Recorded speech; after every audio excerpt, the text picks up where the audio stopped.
That's a great honor. Okay, and now you have another one that's, This is like I think, very non-controversial, frankly, but some people would say it's controversial. Go ahead. this is like Explorer Day for you, sir. Today we have your Columbus Day proclamation for Monday, which we're signing a bit early. Christopher Columbus obviously discovered the New World in 1492. He was a great Italian explorer.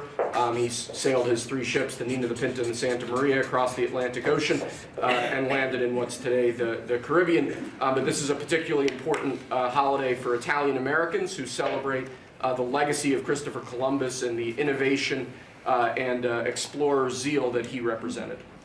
In other words, we're calling it Columbus Day. Yes.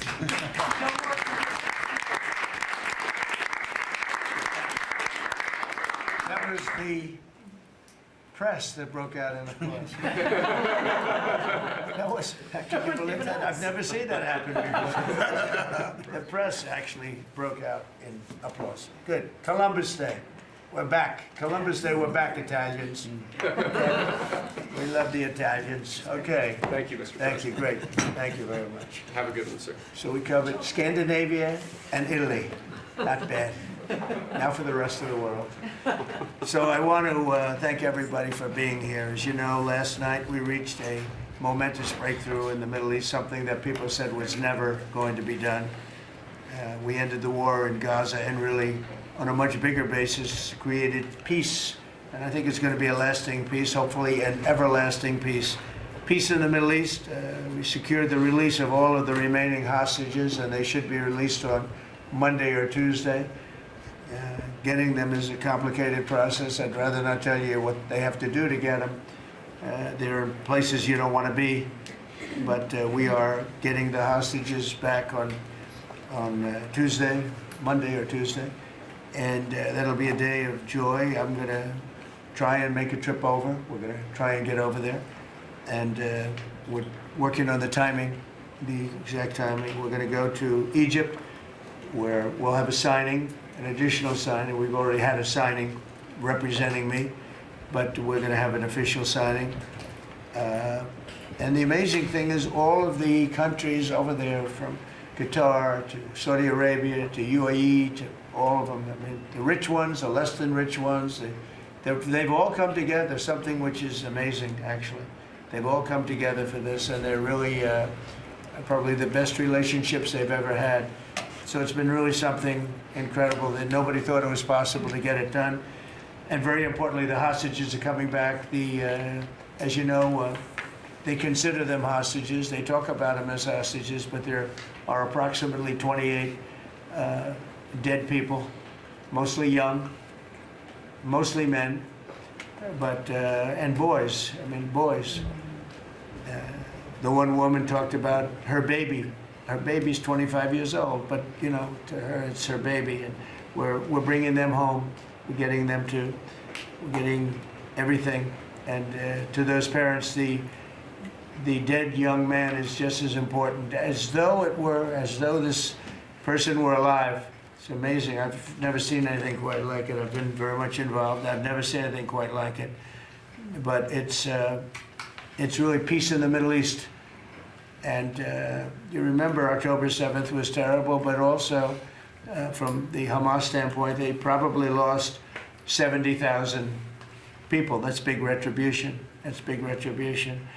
But at some point, that whole thing has to stop, and we're going to see to it. Gaza is going to be slowly redone. You have tremendous wealth in that part of the world by certain countries, and just a small part of that, what they make will do wonders for Gaza.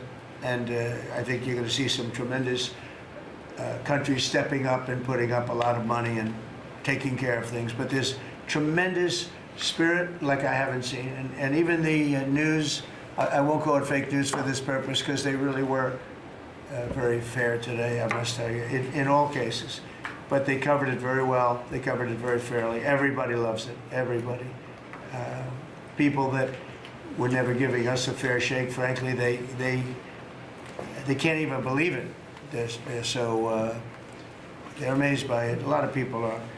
But it was just everything came together. I think the attack was very important on Iran, because let's say that didn't happen, they'd probably by now have a nuclear weapon, numerous nuclear weapons, and therefore, even if we signed a deal, there'd be a big dark cloud over it, and it wouldn't be the same thing. So Iran's different, but Iran wants to work on peace now. They've informed us, and they've acknowledged that they are totally in favor of this deal. They think it's a great thing. So we appreciate that, and we'll work with Iran. As you know, we have major sanctions on Iran and lots of other things. We would like to see them be able to rebuild their country too, but they can't have a nuclear weapon. So I want to express my tremendous gratitude to the leaders of Qatar, Egypt, and Turkey for helping us reach this incredible day and for being there. They were there with us all the way. And of course, as you know, Saudi Arabia and Jordan and so many. I will tell you, President Erdogan was personally involved in dealing with Hamas and some of the others. He's been great. They've all been really amazing. Indonesia's been amazing. Indonesia's been fantastic. The whole world has come together for this. People that didn't get along, people that didn't like each other, neighboring countries that frankly didn't like each other, but now it's just this moment in time. So we look forward to welcoming the hostages, like you can't believe, home to their families, and that'll take place early next week. We hope Monday or Tuesday. And all Americans should be proud of the role that our country has played in bringing this terrible conflict to an end. And I want to thank, some of the people, JD, you were fantastic, and Pete, you were great. Marco was fantastic. Some of you were very much involved. I'm looking around. So indirectly, I think almost everybody in this room was involved. Susie, I want to thank you very much. You were incredible. You've done an incredible job. So, and yes, John, what you've done was invaluable. CIA, John Ratcliffe, and he's done an incredible job. So I want to thank you all, and if I'm missing anybody, I apologize, but you've been amazing. And then you have Steve Witkoff, who worked so hard. And you remember we settled 7, this is number 8, we settled 7 wars or major conflicts, but wars. And this is number 8. And the one that I thought would be maybe the quickest of all would be Russia-Ukraine, and I think that's going to happen too. But in the meantime, they're losing about 7,000 people a week, and that seems pretty bad. They're losing mostly soldiers, young soldiers. They go out to war, and they're getting killed. And while it doesn't affect us in a lot of ways, we've got a big ocean in between, you don't want to see that happen. It was a big mistake. That war should have never happened. It would have never happened if I were president. So we're here this morning for a cabinet meeting as my administration continues to deliver for the American people, despite the radical left lunatics that shut down our government. You have Democrats that they've lost their way. They have no leadership. We don't even know who to deal with over there. At least they know who to deal with. We have no idea who we're dealing with over there. It's like they have no idea what they're doing. Republicans have voted repeatedly to pass a clean, nonpartisan bill to reopen government at the same funding levels. We're not going to do anything only good for health care. We're really, I think, become the party of good health care. And they keep using health care as a cudgel. They want to try and get everyone thinking about health care. We're the ones that are saving health care. In fact, one of the things we're doing is we're going to be reducing the cost of medicines by 100%, 200, 300, 500%, and even more than that, because as you know, we're in the process of favored nations right now. We've exercised a clause because we were subsidizing the entire world. The entire world pays a fraction of what the United States has been paying. And we've already, numerous Pfizer and other companies have already signed, and other countries are a bigger problem because they've been getting a subsidized rate. We've been paying for years. This has gone on for 30 years. We've been reducing the rate of drugs for other countries because we've been paying much more than we're supposed to. And they used all sorts of ideas like research and development. I said, what about Germany? What about these other countries? Aren't they paying? No, we have to pay research and development. It was all nonsense, and I couldn't listen to it anymore. So it's a very radical, big, tough shift, very tough. We got a lot of things going on there. But, you know, and you probably heard me say this in my first term, I think it was my third year, we reduced drugs from the beginning of the year to the end of the year. And I was so proud of it. I actually had a news conference to announce it, and it was 1/8 of 1%. Think of that, which is barely a reduction. But it's the first time in 28 years that there was a reduction in drug prices for the year. So from the beginning to the end, it was 1/8 of 1%. And I was so proud of myself. I did something that nobody else could do. But when I started to think about it, I said, doesn't make sense. And then I'm starting to look at numbers where a pill or a treatment or some pharmaceutical product is selling in Europe for 10% of what we pay for in New York City or in any one of our places, and cities, states. And then I see people leaving for other countries to go buy their pharmaceuticals, where they make journeys to various other countries, including Europe, where they got the best bargains of all. And I put an end to it. It's over. And now we're, you know, in major, I guess, disputes, but we're winning the disputes by a lot. With the countries, a couple of countries said, we won't do this. I said, well, it's unfair that we're paying 10%, and, you know, you're paying just a fraction of what we're paying for the same product made in the same plant. And they said, well, we're not going to do it. I said, that's okay. You don't have to do it. But I'm going to put a tariff of 9% or 7% or whatever the amount of money is, and I'm going to put a tariff on your country for the amount of money that you're taking advantage of us for. No, you can't. I said, yeah, I can do that. I'm going to do that. And they would immediately agree. And I'd make the tariff substantially more than the number we're talking about. And they would immediately agree. So we have the consent, I think, Bobby, of every country, essentially. They know that if they don't do it, we're going to put a tariff on for double the price, and then they're going to do it. So we never had that before. You never had anybody in here that knew what the hell they were doing, I'll be honest. It really it makes me angry. Because for years and years, and this started many years ago, and basically we subsidize the world. So this is going to have a huge positive impact on Medicare, Medicaid, even Social Security. But anything where there's pharmaceuticals, drugs involved, it's going to have a tremendous impact. So we're going to get drug reductions of 100%. I told you 1/8 of 1% that I was proud of myself. Now you're going to get 100%, 150%, 200, 300, 400, 500%. You're going to get the biggest drug reductions that you've ever seen. And they're already, I guess they're starting to kick in, but we've made deals with numerous companies and we're going for the full bore. We want whatever the price is. So that would mean that the world price, because the world is bigger than the United States, a lot more people, but the world price will go up a little bit and our price will come down a lot. So if a pill sells for $10 in London and $100 here, the pill will go to $20 in London and $20 for us. It's pretty simple. And that is a number that nobody can even fathom. It's a little like tariffs. Nobody knew how big they were. Nobody knew until they started seeing the trillions of dollars that have come in. I don't know why they didn't understand it. It's something they should have understood.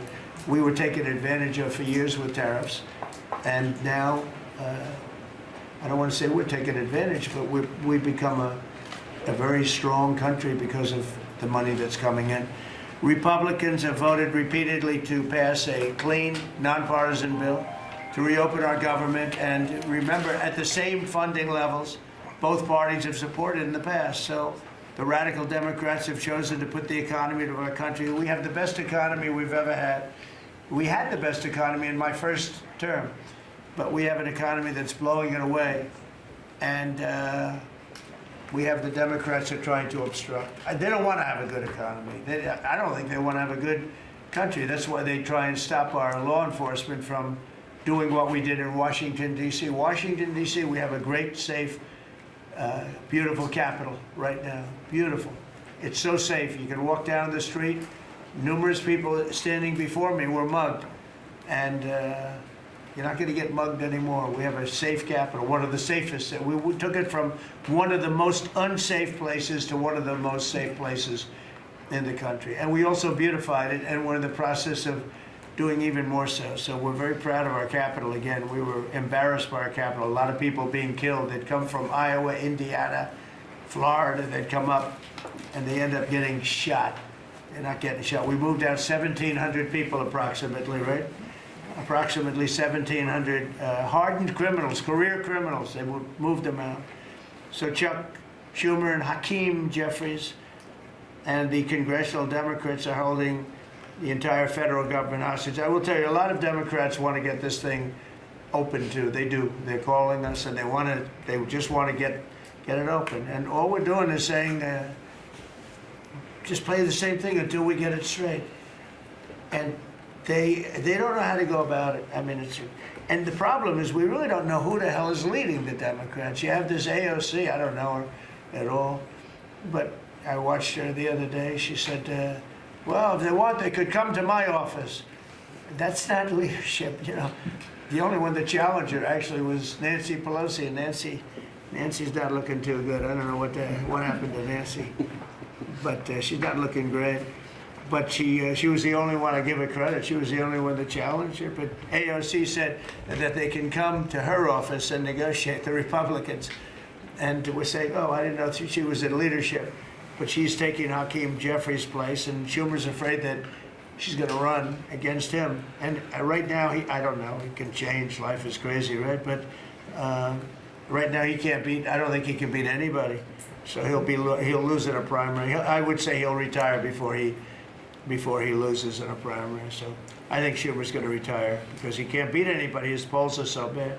Meanwhile, the Democrat shutdown is causing pain and suffering for hardworking Americans, including our military, our air traffic controllers, and impoverished mothers, people with young children, people that have to live not the greatest of lives.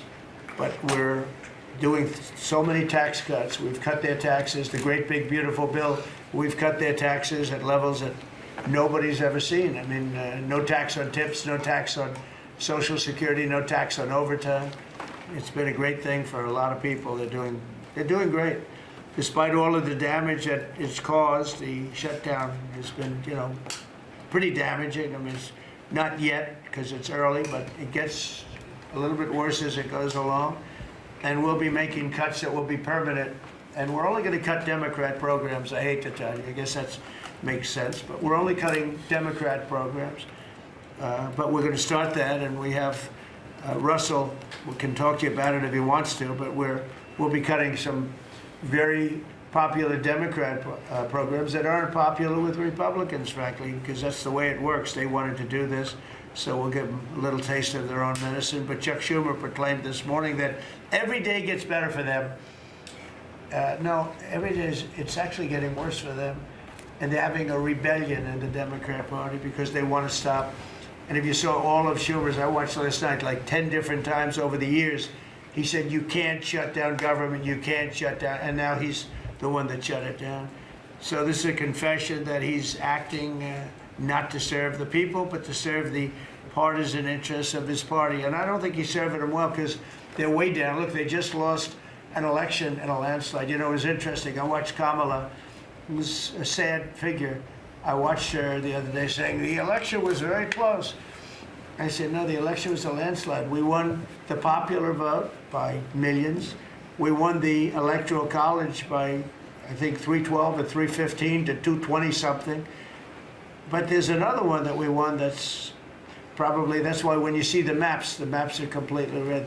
It's counties. The counties, we won at 2,505 to 525. So 2,500 to 525.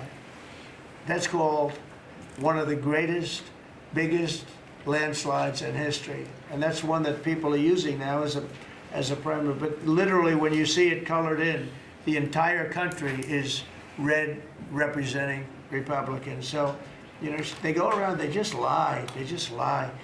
And everything's a big lie with them. Well, the other side, and the other thing I don't understand is Christie, I looked at crime numbers in Chicago. They're through the roof, and I have a governor stands up every day and tells us how wonderful Chicago is. It's just a lie. It's like a con job. It's like Gavin Newsom. He says how well he's doing in California, and they're doing terribly. Population's getting smaller, people are leaving, and other people are coming in, and I wouldn't say it's an even trade. While the other side is focused on playing games, the Trump administration is focused on creating jobs, bringing down prices, and we've really brought them down a lot. That's the other thing. We're bringing down prices a lot. We're bringing down grocery prices, but the big thing is energy. When you bring down energy, everything comes down, and the energy prices are way down. I see we're down to about $61 now a barrel, and what gasoline's going to be, I think gasoline's going to be below $2 at some point in the pretty near future. It's very low, much lower than it was under Sleepy Joe. And we're restoring law and order in our country. We're restoring it here, but we're restoring it right now. We're in Memphis. We're going to Chicago. We're going to other cities. Many governors are asking us to, including Democrats are trying to ask. I don't know what the big problem is. If I were a Democrat governor, I'd be saying, whatever you can do to get crime down, I'll take anybody. You can bring them in I don't care who it is. A lot of people said that. They interviewed women, these beautiful women in Chicago, black women with a MAGA hat, a red hat. They said, we don't care who he brings in here, but this place is really dangerous. We just want crime to stop. It's true. They don't care. They don't differentiate between the National Guard and the Marines. They don't care. They'll take anybody. And that's the way it is. I mean, they want what we did in D.C., they want to happen to them. And it's happening in Memphis already. I see in less than a week, the numbers are really good. And it'll be great, and we'll fix that. We'll go to various other places, and we're going to be stopping crime in our cities. And that's a great thing, and we won't get credit for it, but it's a great thing. We've launched a historic campaign to take back our nation from the gangs and the street criminals, violent repeat offenders, illegal alien lawbreakers, domestic extremists, and savage, bloodthirsty cartels. And very little, by the way, is coming in by water, in case you haven't known. The drugs aren't coming in by water. In fact, we can't even find any boats in the water anymore. We had boats, we were like a subway train loaded up with drugs. Every single boat that you see getting taken out kills 25,000 Americans. Think of that. Because it's pretty tough stuff, but it kills 25,000 Americans. So when you hear that, it's no longer tough. But here in Washington, we've deployed federal law enforcement and National Guard to restore public safety, and we're working to replicate that in numerous places all over the country. And we have a very powerful military. We have a very powerful National Guard. I want to thank the governor of Texas, who has been, as usual, great. Governor Abbott, he gave us 400 troops without even a question. And we have other governors likewise doing what has to be done because they know we have to confront crime. We're directly confronting the sinister threat of left-wing domestic terrorism and violence, including the terrorist group Antifa. You saw that yesterday. We had a news conference. Antifa's out of control in Portland and other places, but mostly Portland in the case of Antifa. And we had people that were really badly affected by them. It was terrible. So one of those things, but we're knocking the hell out of them. And we're looking for the people that are funding them, and those people are going to be just as guilty as the people that smack people over the head with a baseball bat. And I'd like now to ask Attorney General Bondi and Secretary Noem to discuss this a little bit and tell where we are. And then we'll go around the room. We'll go quickly. We're going to go quickly if we can because we have a lot of things to do, including I won't be spending that much time here because I'll be leaving fairly soon for the Middle East. And I'm very honored to be involved with that, I'll tell you. It's a great thing for our country. People are so happy about it. I've never experienced anything quite like it. I've never seen such universal praise for being able to do something. No, it's something that nobody thought was possible, and we're going to end up having peace in the Middle East. Who would have thought? So, Pam, could you start, and then Christy, please. Sure, President Trump, and despite the Democrat shutdown of our government, our law enforcement officers are out there working without paychecks, round the clock to keep and make America safe. Secretary Hegseth and I were recently in Memphis. We had 1,100 law enforcement officers in one room with us. The Memphis PD, they were the happiest to see us, don't you think, Secretary Hegseth, of anyone?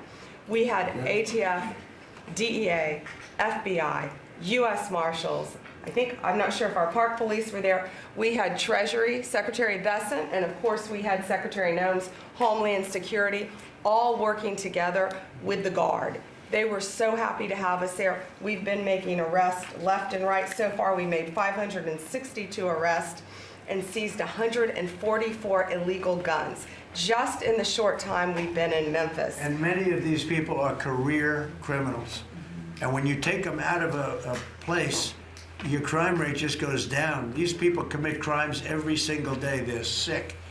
And we're taking them out. In some cases, we're bringing them back to their countries where Biden allowed, with the stupid open borders that we had in our country, to come in, but they're being brought back to other places or they're being put in jail, but they're career criminals. President Trump, last night alone, we made 91 arrests, 19 firearms off the streets, and one was a warrant for a homicide, and 4 sex offenders who had active warrants. One was a sex offender on a child. Everything we did in Memphis was worth it, in my opinion, for that one arrest. Think about that. We got a child rapist off the streets, but yet we've made 562 arrests and still going strong in Memphis. Just what we did in D.C.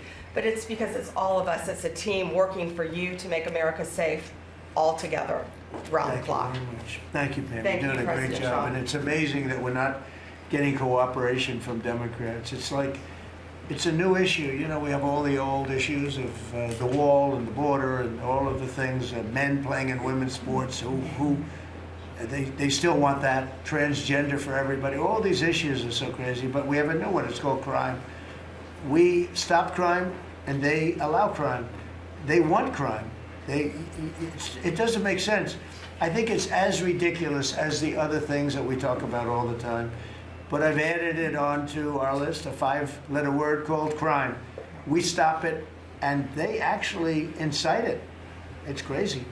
You would think they'd want them. You'd think they'd want Christy and Pam and all of the people. If we needed the military, Pete will be there. We've got a massive military. We have the best numbers we've ever had for recruitment. We have a lot of people now. We have people that can't get into them. In a great economy, they want to be soldiers again. A year ago, they didn't want to even think about it. Same thing as with police and firemen, everything. They want to join. They're proud of our country again.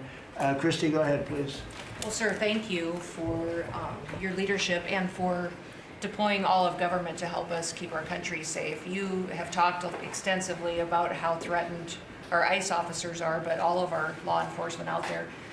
And we saw the shooting in Dallas at that facility, so we're hardening all of our buildings and making sure that we have more security measures, snipers on the roof, people to protect our law enforcement while they're out there on the streets. But what I'm also doing, sir, is, and with your authority, is we're purchasing more buildings in Chicago to operate out of. We're gonna not back off. In fact, we're doubling down, and we're gonna be in more parts of Chicago in response to the people there.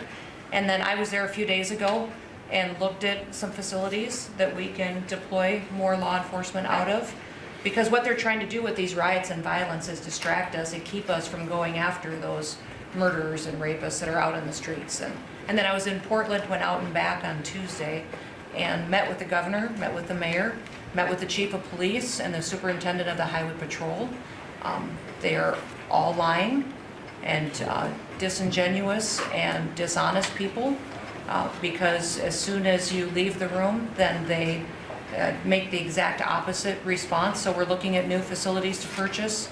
They're in Portland too, and we're going to double down. And I told them if they didn't meet our demands for safety and security on the streets and work with us, then we were going to bring in more federal law enforcement. So I want to thank Pete and the Department of War for all their help. They've been fantastic. But while we fight litigation and work with Pam on that, we're going to send more of our resources and men and women out there to keep everybody safe. So no worries. What we see in D.C. and what we see in Memphis for benefits for people in the safety and security, we'll see that in Chicago and And Portland. the numbers in Memphis, it's only a week, but the numbers have Right. been amazing, I understand. That's exactly right. The They've crime been numbers are way down. fantastic, and it shows what a partnership can be between local law enforcement and the federal government. And if we have to do it the hard way in Portland and Chicago, we will. All right. But the people That's demand fine. And the President safety. Trump, my lawyers are in court right now as we speak for you, arguing in Chicago and Portland to keep them safe, to bring in the guard. The government doesn't want it there, but we do. We're going to keep their citizens safe, thanks The to people you. want it. I don't understand the politics of it. I don't understand why a Pritzker is trying to protect people that are They're more really scared bad. of, they're more scared of the anarchists that are on the street and the politics of it than they are of doing the right thing. I think they're afraid. Yeah, I yeah, think they're they're scared. threatened. They don't tell us, but I think Pritzker's threatened by people. 'Cause there's no other reason that this could be possible, that they don't want to have a safe Chicago. And we can solve the problem very quickly. And we're doing that anyway, regardless of if he doesn't want it or if he does want it, we're doing it anyway. So make sure. I asked the mayor that himself. He said that Portland was perfectly safe, a beautiful city, no problems. And I said, well, why did you clear the streets for me today then and build out a 4-block radius to make sure I could get in and out of here? And these people on the street screaming death to ICE. There's graffiti that says Molotovs melt ice. We have the guillotines. We're going to use them. The Portland's things that- almost different. It's like anarchists. It is. It really You know, is. it's really different than a lot It's of the awful. others. This is a sick situation, but those are anarchists. Those are people that want to overthrow government. They're really degenerates. And we're finding out who is supplying all of those beautiful signs and everything Well, else. Scott's been fantastic. His team finding the financial networks is great. That's what Okay, gives Scott, everybody. Scott will do that. That's easy for Scott. We got a great team, sir. That's good. How about we go to Marco? You can talk a little bit about what's going on and Well, go ahead. yeah, Mr. President, I don't know if one day perhaps the entire story will be told about the events of yesterday, but suffice it to say, it's not an exaggeration that none of it would have been possible without the President of the United States being involved.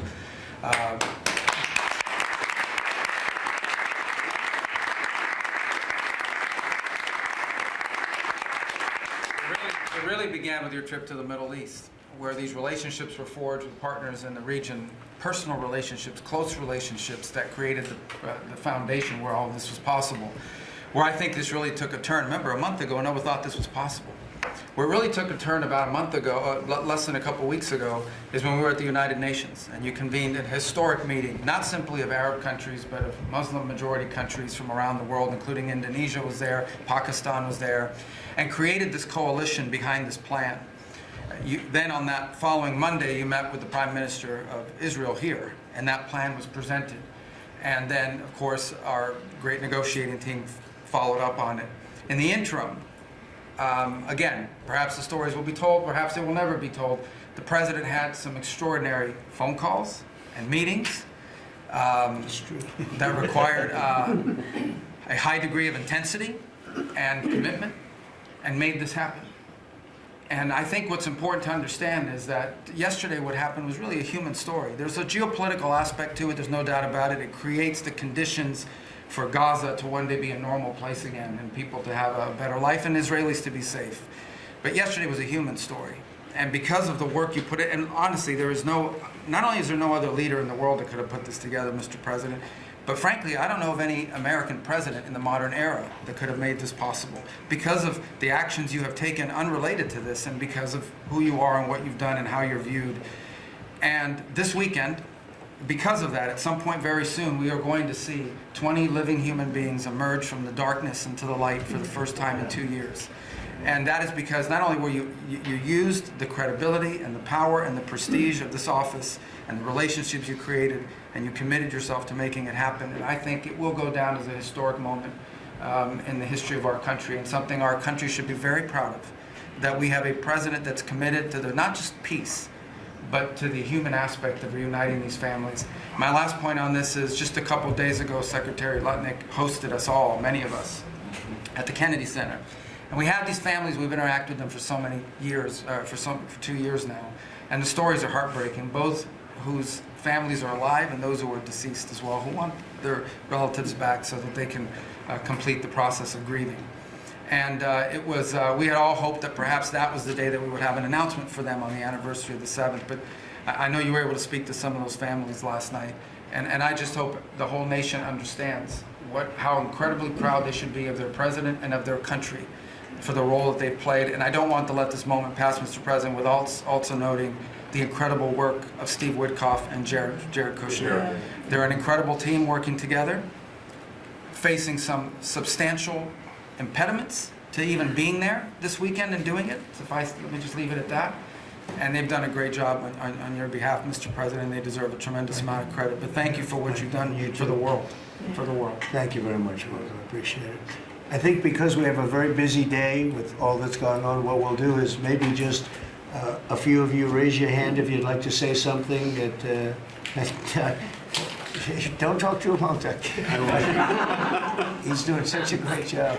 So good that he could talk all day. That's the problem, right? But go ahead. And what we'll do is just take a few hands, and then we'll go back to getting peace done. Okay? We'll go a little bit quicker. We'll take a few questions from the press. Go ahead, please. President Trump, I just want to double down on what Marco was sharing. It's such a remarkable accomplishment. Agree that no other president could have done this, but what set the groundwork for you able to do that? When you took office on January 20th, you made a 180-degree turn in our military strength with Pete's leadership. You were the master class in peace through strength. So militarily, we've completely turned around. We've demonstrated that through execution against Iran and others, that we have force. We want to end wars, but we'll use power if we have to. And then secondarily, peace through strength is also the prosperity, having the strongest economy and being willing to wield the power of a tariff in addition to the military power to reorder the globe. Those two things that you're standing on, both economic power and military power, allowed these negotiations to go forward. And I think as you've described the importance of these economic negotiations and all the trade deals, but that also begins with another 180-degree turn, and that was the 180-degree turn on energy. You have used energy diplomacy to bring prosperity to the American people, and you've used it to bring peace abroad. The combination of those three things have been remarkable, and now we're seeing the remarkable result. And we got one more that I know you want to end with Russia and Ukraine. Energy is going to play a key role in that, and now with this historic agreement, we're in a position working with the Middle East to also end the Russian-Ukraine conflict. So again, congratulations. Thank you very much, Nick. I appreciate it. Maybe I'll go to you for a second. You can just cap out what he said about the military, how well we're doing, and how big it is, and how strong it is. Mr. President, you're exactly right. At the War Department, you don't get peace without strength. And our job is to be the strength part of the equation and deliver that when necessary, as you demonstrated with your Order of Midnight Hammer, and the entire world saw. And I just want to echo what Marco said. It is a personal honor to be able to witness the way you lead and negotiate. I wish people had a full understanding of what that looks like, that historic nature. A lot of us vets, the Vice President, Tulsi, Lee, Doug, probably after decades of war and the chaos that was unleashed through reckless and foolish American policies, never thought this kind of peace would be possible. Yet, with your strength, with your ability to wield trade negotiations, personal relationships, to open up that opportunity is truly historic on the world stage.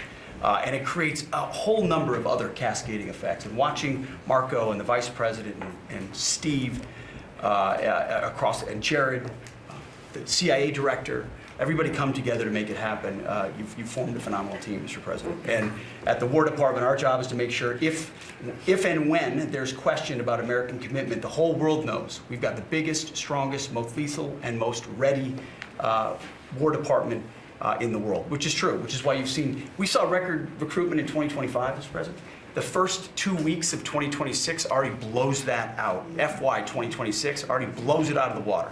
In fact, re-enlistment has already met its year-long goal in the Marine Corps in 2026. 2 weeks. Okay. You can't. There's no other way to create that kind of love and enthusiasm than with your leadership, sir. And it is an honor to work with Pam and with Christy and the cities across the country to make sure American citizens and law enforcement are protected with our National Guard. That's a core mission. And last thing, Mr. President, on the southwest border, the first group that rotated in to lock down that border to 0 crossings is now rotating out.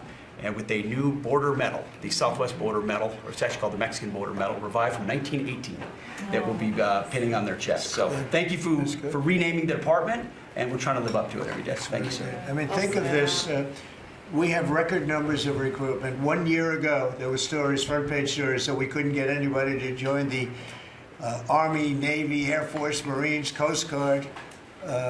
My beautiful, I call it our beautiful Space Force. I love our Space Force. It's turned out to be very important. But we couldn't get anybody to join. Nobody wanted to join, including our police and fire. They didn't want to join anything. Recruitment was embarrassed, so we couldn't get anybody. And now we're brimming. Now it's, and they're getting in based on merit now. A soldier's a soldier. They come in now based on merit, not based on woke stuff that anybody can qualify. You have to qualify for jobs. You have to qualify for certain types of jobs. And it's amazing. So we were embarrassed a year ago. Think of it, a little bit more than a year ago. I think it stopped on November 5th. I think it really started, this all started on November 5th, the election day. But now everybody wants to be in. We have an overabundance, and maybe we should raise it a little bit. I don't know. I like that idea, sir. But we could raise it. But we have so many people want to join, and they're proud of our country again. JD, could I ask you to say a few words? Yes, sir. So just a couple of things. Mr. President, first of all, congratulations on yesterday. It was a big day. To Marco, to Susie, to the entire team. But in particular, viewing it from this perspective where for months the fake news media attacked you, attacked the entire team, attacked your approach. You know, the definition of insanity is to do the same thing again and again, expecting a different result. The reason we're here is because the president actually charted a different course with a different team. He vested a lot of authority into Steve Witkoff in particular, and that's why we're here. It's because you did something different, and I think it's important to recognize that. I also think the president, you know, Marco mentioned the president's personal touch being a big part of this. The one thing I would say is obviously the president of the United States, a New York real estate billionaire, one of the most famous New Yorkers in the world, has a lot of interaction with a lot of people who are very pro-Israel. I think that was an important set of experiences and life experiences that he brought to the table. He also, of course, knew one of the most famous Palestinians in the world, Chuck Schumer, and I think without that background of knowledge, it would have been impossible to get us to this. Second thing I would say, just on Chuck Schumer, the president mentioned this, that Chuck Schumer said this has been very good for us this morning about the shutdown.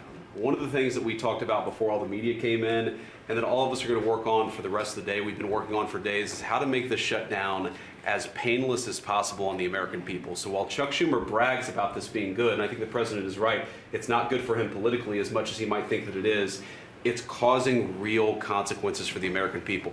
There's a low-income food program, the WIC program, that my mom actually used when I was a baby. That program is about to be underfunded, and it's about to get cut off because Chuck Schumer won't open the government. We have troops. The Secretary of War mentioned how well we're doing on recruitment. We're trying to figure out how to pay our troops because Chuck Schumer is shutting down the U.S. government. There are veterans benefits that are going to suffer. There are Americans that are going to suffer because Chuck Schumer refuses to do his job. So while we're all celebrating this incredible success that we've had on the world stage, the country could be doing so much better if Chuck Schumer did his job and opened the government. Every single Republican, except for Rand Paul, has voted to open the government. A few moderate Democrats, to their credit, have voted with us to open the government. We just need 5 more Democrats to come to their senses and let the people's government serve the American people. I hope that they'll do that.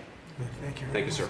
Chris, what's it? Yeah, to follow up on that point, Mr. President, the Democrat or Schumer shutdown did not begin 8 or 9 days ago. It began 8 or 9 months ago with your inauguration. For the first time in American history, every Senate confirmed appointee who are our deputies to run our department, every one of them has been filibustered. One of the critical parts of my department is the National Nuclear Security Administration. It maintains, manufactures our nuclear weapons and our engines for nuclear submarines and nuclear aircraft carriers. We are a key supplier to Secretary of War Pete Hegseth. They filibustered, the Democrats filibustered the leader, the administrator of the National Nuclear Security Administration, would not let him come into my department until the Republicans 2 weeks ago changed the Senate rules so they could confirm him and we could have a leader. They filibustered the leadership, now they're filibustering the funding. In the next 6-7 days, we're going to run out of funding, and the retooling of our nuclear stockpile, the ultimate guarantor of our sovereignty, is going to be underfunded, and we're going to have to slow down and creep to us crawl these efforts. Just incredibly irresponsible for Schumer to worry about his own reelection and not the 340 million Americans that count on the efforts of our military and all of our departments. It's truly offensive, and we need to bring it to an end as soon as possible. Let's open the government Thank you back very up. much, and you're doing a great job. Thank you very much. Bobby, did you want to say something? You got a lot of things happening. A lot of things. A lot of very positive things, actually. Mr. President, I'm glad you're getting bipartisan accolades on the Mideast Peace Agreement. You should also get bipartisan accolades on the MFN agreement. It is an historic agreement that's going to benefit every hardworking American. It's going to lower the price of drugs for every American. By the time this administration is over, we will have 95% of the drugs in this country will be the lowest price in the world. It immediately begins to affect Medicaid, Medicare, Social Security, the other government programs. I remember when I went through the confirmation process, and the principal preoccupation of the Democrats during that process was whether I would continue the IRA negotiations on drugs. The Democrats negotiated 10 drugs. I'm supposed to negotiate every year 15. The 10 that they negotiated, they claimed to get a 22% reduction, but it was a lie. It was 22% under the list price, which was actually higher than the price we were getting. So Medicaid, Medicare ended up paying more for those drugs than they were paying beforehand. They only got a benefit on one drug. One was tied. 8 of them were lower. So they should be applauding what we're doing now. We're doing something that every administration, Democrat and Republican, has been saying that it was going to do for decades, and you got it done because you understood the power of the tariffs. That we had leverage over these companies. And you did it in a way which you asked us to do, to negotiate in a way that was not going to stifle innovation, that was going to make sure that those companies could bring their production home, and they are doing that. And it was a profound success. It will affect every American for 100 years. And you should be getting bipartisan accolades on that. I'll say one other thing about Tylenol, only because of this. This morning before I came in here, somebody showed me a TikTok video of a pregnant woman at 8 months pregnant. She is an associate professor at the Columbia Medical School. And she is saying F Trump and gobbling Tylenol with her baby in her placenta. And the level of Trump derangement syndrome has now left the political landscapes, and it is now in the realm of pathology. And a mother could overwhelm millions of years of maternal instinct to put her baby at risk. And all you have to do is look at the studies which you and I talked about. It's not dispositive that causes autism. It is so suggestive that anybody who takes this stuff during pregnancy, unless they have to, is irresponsible. There are 15 rodent studies. Every one of them shows if you give it to the mother, the babies, and particularly the male babies, have profound neurological and behavioral changes. There is a study from Johns Hopkins on cord blood where they divided women into 3 categories: those who had the least acetaminophen in their cord blood, and those who had the most. The ones with the most had 3.6 times the rate of autism in their children. The middle category had 2.2 times, so it's a dose-related response. And there are dozens of studies that show the countries that use the most have the highest level of autism. Cuba has the lowest level in the world of acetaminophen use, and it has the lowest autism rate in the world. So this is not dispositive. It is not proof. We're doing the studies to make the proof. But in the meantime, the precautionary principle should apply, and any mother who is taking this stuff during pregnancy just to get back at Donald Trump is doing something that is pathological. And we're seeing that across the board. I got a lot of other stuff to talk about, but I know we got a short time here. But thank you, Mr. President. You're making our country healthier again. Thank you, Bobby. Could you just say, the record state what the autism was, let's say 20 years ago, and what it is today? In 1970, the largest epidemiological study in history was performed. 900,000 kids were looked at. They were looking for autism in Wisconsin children. They looked at every child in Wisconsin who was 8 years old. They found an autism rate of 0.7 per 10,000. So almost close to 1 in 20,000, less than 1 in 10,000. Today, the autism rates are nationally are 1 in 31, but it's actually much worse than that because California, which has the best collection system, reports an autism rate of 1 in every 19 children, 1 in every 12.5 boys.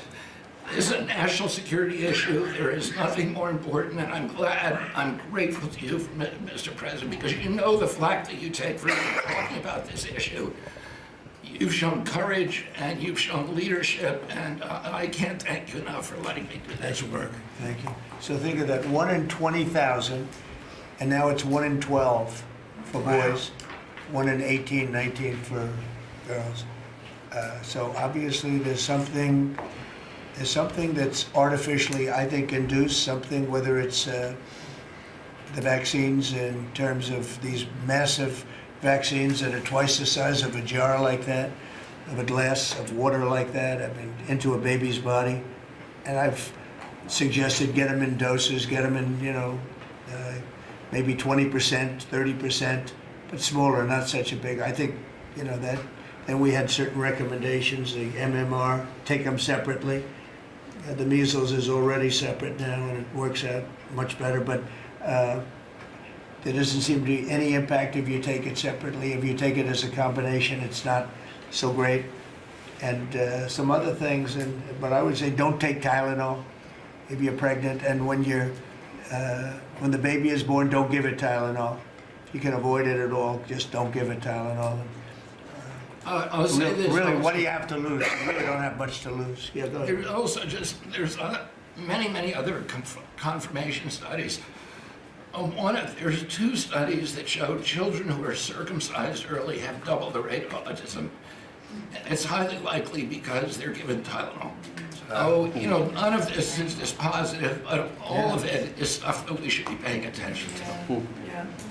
But, there's a tremendous amount of proof or evidence, I would say, as a non-doctor, but I've studied this a long time ago. I met Bobby in my office 20 years ago. We were talking about the same thing 20 years ago. And I was a real estate developer. It bothered me that it seemed to be getting worse, but it's so bad now when you hear these numbers. It's not even really sustainable. I don't know how people do it, but there is some very strong evidence on Tylenol. In fact, at one point, I guess the company gave a warning. They still don't recommend it during pregnancy. That's the weird thing. They're not recommending it, and that's the company itself. So just don't take it. Don't take it. If you're a woman, don't take it, and don't give it to the baby when the baby's born, and I think that's going to have an impact. But I'd also get the shots in smaller doses. There are a few things, we gave a few things that just seem to be, and I think you'd get that number way back up. Think of it. You have 1 in 20,000, and now it's not even believable when you think that 20,000 drops to 12 children. So that's induced by something that's given or taken, and it should be able to be stopped. And you're talking about the Pennsylvania Dutch, you were talking about the Amish, where they don't take any of this stuff, and they have virtually none, right? They have no autism. So we're doing something very bad. Somebody's been given some bad things. Other countries, by the way, we have, I think, we have 82 vaccines that we give simultaneously. And I'm a vaccine believer, by the way. I believe in the polio vaccine. I believe in a lot of vaccines. But when you give 82 vaccines in a shot to a little baby that hasn't even formed yet, it's a lot of vaccines.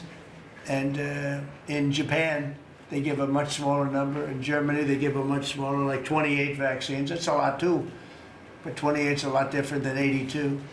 So, but I would say on the Tylenol, don't take it, and that will be, I think it's going to be a big factor. I think it'll be I think it'll be a very good result, and I hope we're going to be able to see that result in the not-too-distant future, because certainly people have heard us loud and clear. That's why I bring it up again. That's why I asked you to talk about it, because this is a horrible thing, and if you don't take it, I mean, you have to tough it through sometimes. There are other things you can do, but you have to tough it out. It's easy for me to say, but I think you're going to see numbers that will be it'll be so significantly improved, and maybe fully improved. I mean, there's something there, there's something going on, and we have to address it. And so I'm addressing it the best I can as a non-doctor, but I'm a man of common sense. Okay, any other questions? I'd like to comment on the Yeah, workforce. please. Mr. President, a lot of people are calling to give you the Nobel Peace Prize after this peace deal that you managed to achieve in the Middle East. First of all, your opinion on that, and I was wondering about your trip to the Middle East, if you can tell us if you're considering to speak at the Knesset, at the Israeli parliament. Well, they asked me to speak at the Knesset, and I've agreed to. If they would like me to, I will do it. It's the first time a president has ever done that, so that makes it very interesting, right? Yeah, of But course. yeah, so I will do it if they want me to. They have asked me to do that. Thank you. Families of hostages are out in the streets in Israel dancing and crying tears They're of all joy. dancing in the streets right now. They're dancing in the streets. They're so happy. Everybody's happy. They're dancing in the streets of Arab countries, Muslim countries. I've never seen anything like it. Everybody is happy. It's been really amazing. Thank you. President Trump, on the international peacekeeping force that's going to deploy to Gaza soon, do you expect that Pakistan, Turkey, other countries to contribute forces? Has that become firmed up? And also on the shutdown, it seems like in the House there's a majority support for a temporary extension of the Obamacare subsidies, perhaps minus the funds for illegal immigrants. Is that how you see the deal to end the shutdown happening? Well, I see the deal just getting extended as we continue to talk, but we're willing to pay because we're paying. It's very simple. We're paying. And the Democrats are the ones that caused this problem, and it's a big problem for them. And they have a lot of break in their ranks. But so I see that.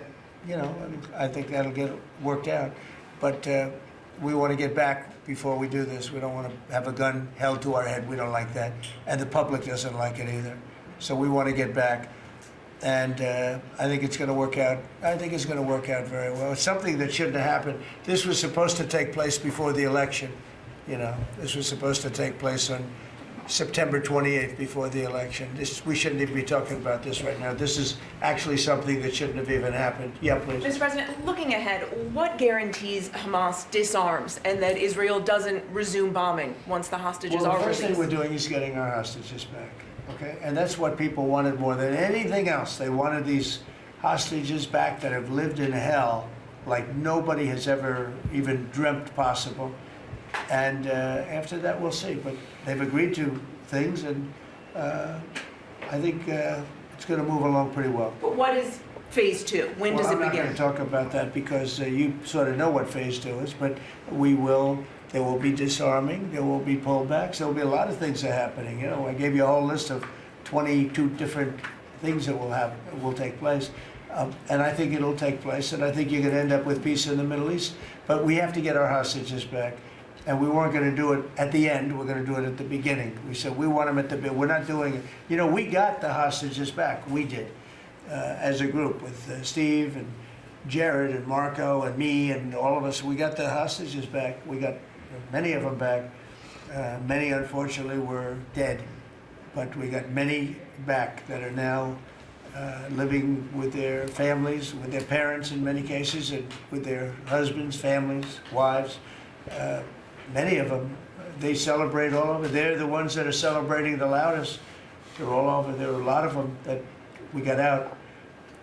But the last 20, and I always said the last ones are going to be the most difficult. But it's been a very big deal getting the hostages out. But the rest is going to take place too. And can you promise Palestinians they will be able to stay?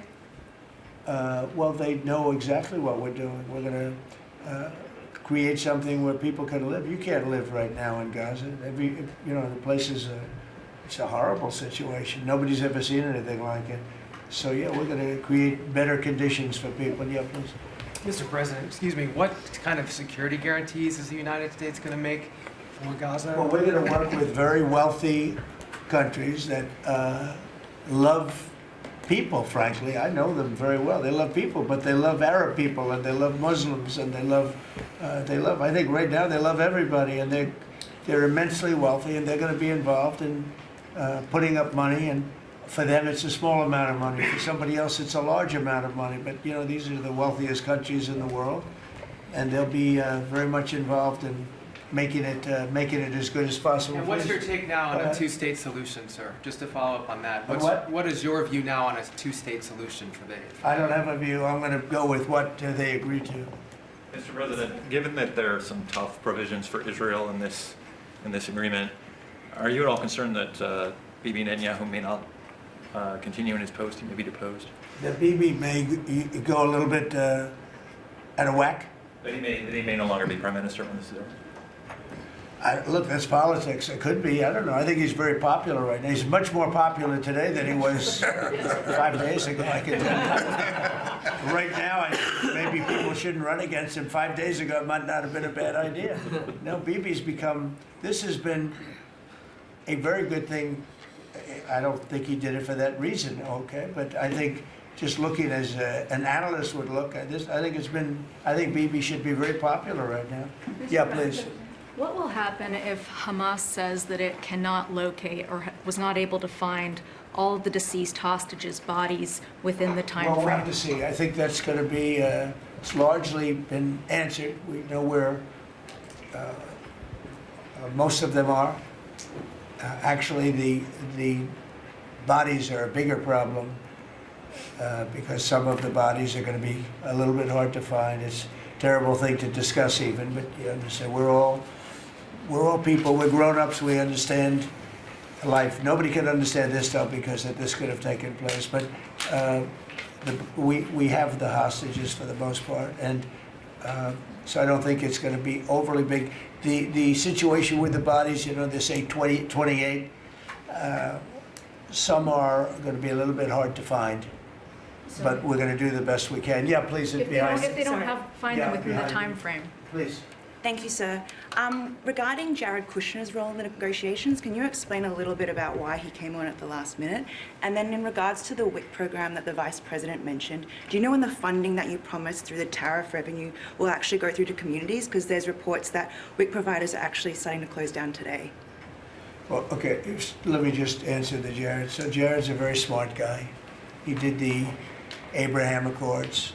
As some people say, the Abraham, which I love the way that sounds, but he did the Abraham Accords. It was a great thing. 4 big countries joined. If I were president, if the election would have been a correct election, which it wasn't, you'd have every country in there. Maybe even Iran would have been in there, frankly. But you'd have every country in. Now, by the way, that's going to be filled up rather quickly. People want to join the Abraham Accords.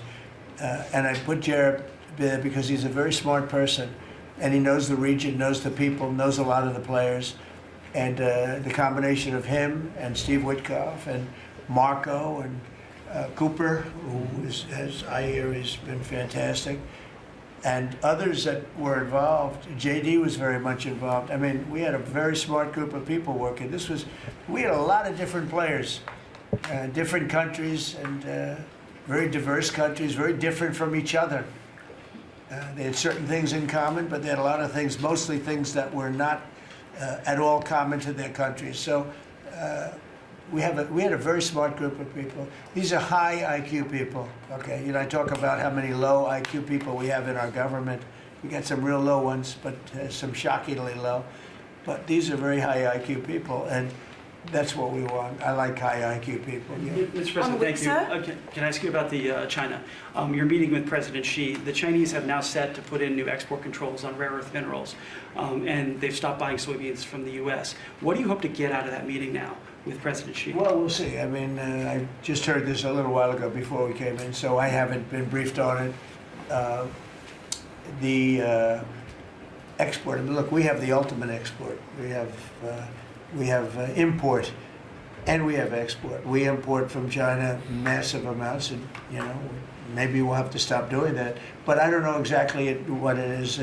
Neither do you, neither does anybody. It's a little bit soon. I just heard about it. So Scott and Howard will figure that out, and I'm sure we'll be able to handle it. Can I ask you about the soybeans? What is the plan to help farmers? Is it direct checks? Is it tax? Have you sorted that out yet? Well, what happens with soybeans is we're going to see more and more, I think, opening up, and part of the reason that we'll be he's got things that he wants to discuss with me, and I have things that I want to discuss with him, and one of the things is soybeans. I had a great deal with China where they would buy $50 billion worth of our farm product and manufacturing and other things, but farm product. And it was going along well. Then when the election turned out to be a rigged election and we had the wrong guy get in there, he didn't do anything about it. I used to call up President Xi every 2 weeks, or I'd call up people in China, say, you got to keep going, you're not buying the amount that you agreed to. And this went on for, ever since we signed the agreement. It was a great agreement. So they used to do 15 billion, and I got it up to 50 billion, 50, and it was great. Then when Biden got in, they just never adhered to the agreement, and nobody in Biden's group, as you can imagine, did anything about it. So it just sat there for 4 years, and they didn't adhere to the agreement. And we, it's hard to go back after 4 years of nobody calling them, but I used to call them every 2 weeks. I'd say, you're a little low, or I appreciate it. Oftentimes I'd say, thank you very much, you are totally adhering to the agreement. But we had an agreement, they would buy $50 billion worth of our product, mostly farm product. And the farmer, remember I said to the farmers, buy larger tractors and more land. And that's exactly what happened. They did well.